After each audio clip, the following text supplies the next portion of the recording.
We've all heard from the Wizard of Oz that famous phrase, lions, tigers, and bears, oh my. Well, now we're talking about big cats, so we need to change that to lions, tigers, and leopards, oh my. No better person to talk to than the host of this great new, you're gonna have to tell us what it is, Boone. You're a fourth generation wild cat wrangler. What are you part of with Nat Geo? We are here to talk about Nat Geo Wild's Big Cat Week, their Cause and Uproar program, and tell folks about the cool week of big cat shows we've got coming up. Just like you said, tigers, cheetahs, leopards, lions, snow leopards, the best of the best are going to be on all week long and help create some awareness for some of these endangered big cats. That's awesome. You forgot that phrase, oh my, when you said oh my. all that, right? What cat in particular, when you see him go, you say, oh my? I got to be partial to the one I participated in, the snow leopard. Oh, cool. I heard those guys are quite evasive. Yeah, probably one of the most elusive cats on the planet. All right, now here's the one thing to me that doesn't go together, but you're here to break what I think is a myth. I think of Afghanistan. For some reason, I don't think snow, but obviously I'm wrong. You know, there is what we see on TV a lot is not all of Afghanistan. There is a mountain range there that is one of the biggest in the world, and it's one of the most remote, rugged places on the planet. And in that place, we have this incredible, magnificent animal that still has a stronghold there and exists. That is pretty awesome. Now, you're fourth generation, as they call in the notes, wild cat wrangler. So what are some advice the generations have passed to you that have made you so good? You know, I was fortunate enough to grow up in a family that was really big into the outdoors. When we were little kids, they were out teaching us how to track, how to read sign, how to follow things.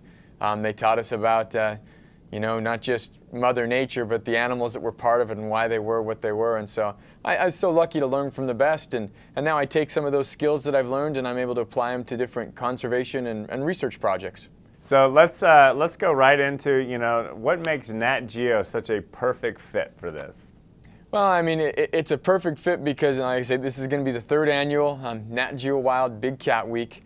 It's, you know, that's what we know National Geographic Nat Geo Wild for, is bringing us kind of the big wild animals from all over the world.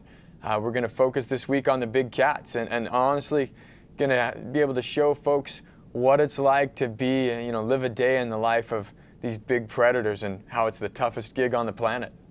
Well, I just have to ask, when they said, all right, we're going to be filming Big Cat Week, we want you to be part of it again, but we're going to send you to Afghanistan, I mean, your family had to go, what?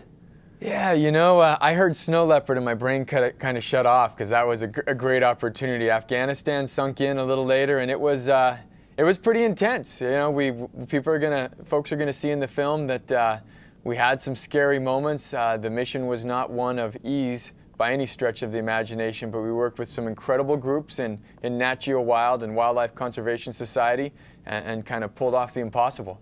Well, you did. I'm sure they had to have you sign a lot of waivers before you went over there. That they did. Let's talk about some of the other cats during the week. I know that you're familiar with them. Tell us about what impresses you most about the tiger and then let's say like a leopard.